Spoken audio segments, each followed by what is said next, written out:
السلام عليكم ورحمة الله. مرحبا بكم في قناة صفوة الشهيوات. نتمنى انكم تكونوا ان شاء الله بخير وعلى خير وفي صحة جيدة.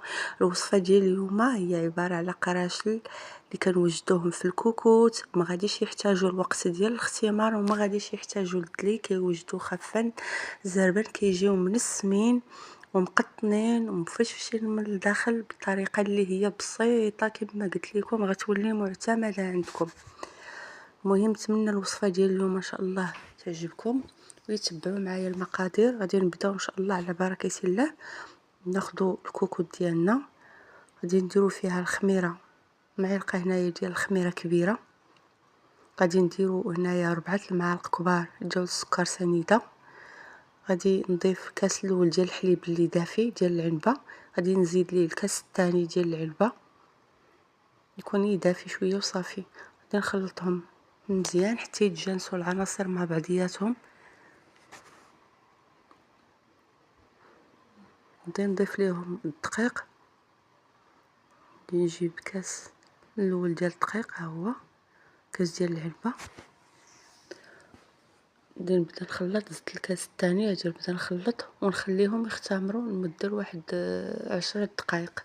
هاد العمليه هذه ولا هاد التقنيه راه هي عمليه بزاف بزاف، صدقوني. في جميع زعما العجينات ديالي كنديرها هكا، كنديرها في البيتزا، كنديرها في هاد القراشل، كنديرها في بزاف ديال الحوايج. كتساعدني انني ما نحتاجش نخليهم يخمروا بزاف وما نحتاجش انهم ندلكهم. زدت هنايا بيضه وخليتهم حتى ارتاحوا كما قلت لكم 10 دقائق. اللي ما باش يدير البيض ما يديرش البيض، كيبقى اختياري. وكاين اللي بيزيد معلقه ديال الخل، يزيد معلقه ديال الخل. ربع كاس ديال الزيت، زيت المائده. غادي نخلطهم مزيان كما كتشوفوا هنايا. صافي راه العجينه ولات واجده. غادي نزيدو نكملوا الدقيق اللي بقى عندنا. زيد هنايا الملحه نص معلقه صغيره. غادي نزيد واحد فاني وواحد خماره ديال الحلوى ضروريه حتى هي. كما قلت لكم اللي بيدير الخل ممكن انه يديروا معلقه ديال الخل، حتى هي كتساعد تعاون انه يجيو منفوخين بزاف. لما باش يديروا ما يديروش، انايا ما درتوش هنا. غادي نزيد هنايا 2 معالق ديال الزنجلان ومعلقه ديال النافع مخلط مع حبه حلاوه. وصافي كنخلط مزيان مزيان.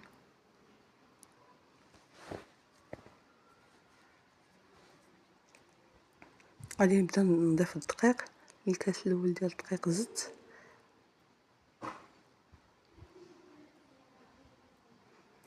نزيد هنايا الكاس الثاني ديال الدقيق.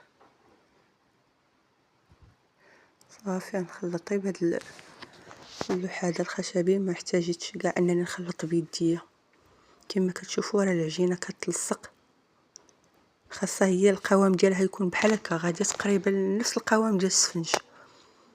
صافي غادي ندهن يديا بشويه ديال الزيت باش نجمع العجينه ونخليها ترتاح واحد نص ساعه هكاك تقريبا، ونسد عليها في الكوكوط. صافي ونخليها ترتاح مزيان. كما كتشوفوا هي راه كتلصق. هذا هو القوام اللي خاصو يكون.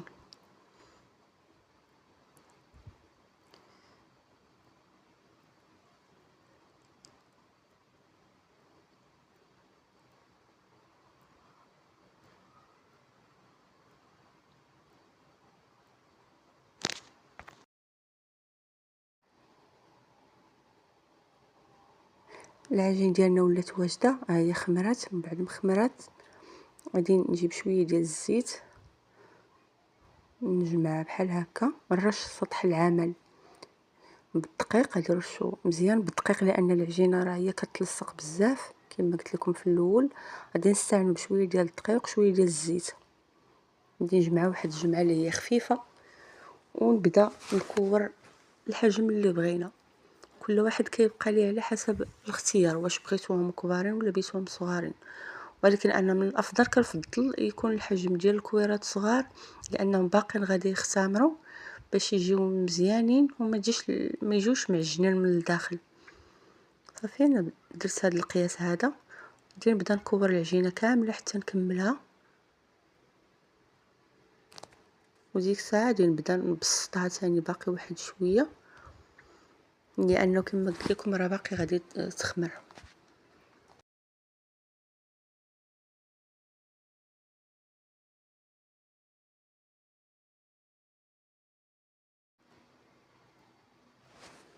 غادي ناخذ شويه هنايا ديال الزيت، نحاول نبسط العجينه. الا بغيتو تخليوهم في هذا القياس هذا، ما بغيتوش تبسطوها خليوها، الاختيار كيبقى ديما ليكم. نحاول نبسطها كامله.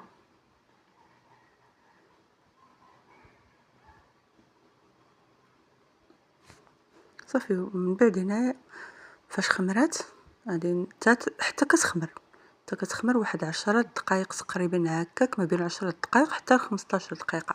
عاد غادي نجيب هنايا صفر ديال البيض اللي خلطته مع شويه ديال الحليب، لانه الحليب هو السر ديال النجاح ديال هاد الوصفه هذه.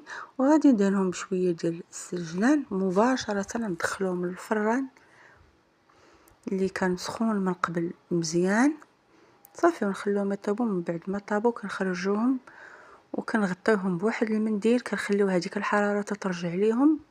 صافي حتى كيبردوا عاد كنقدموهم. هذا هو الشكل النهائي ديالهم كما كتشوفوا نتوما، راه كيجي الشكل ديالهم زوين، وراه شي حاجه اللي هي بلديه من السما، راه لا يعلى عليها. صدقوني راه غادي تجربوا هذه الوصفه هذه، راه ما فيها لا تماره لا مجهود كبير لا حتى شي حاجه. نتمنى الوصفه ديال اليوم تعجبكم، وما تبخلوش عليا باللايك ديالكم. الله يجازيكم بخير، يخلي لكم معز عليكم، وتبارطاجيو مع الناس عزاز عليكم. الى وصفه قادمه ان شاء الله.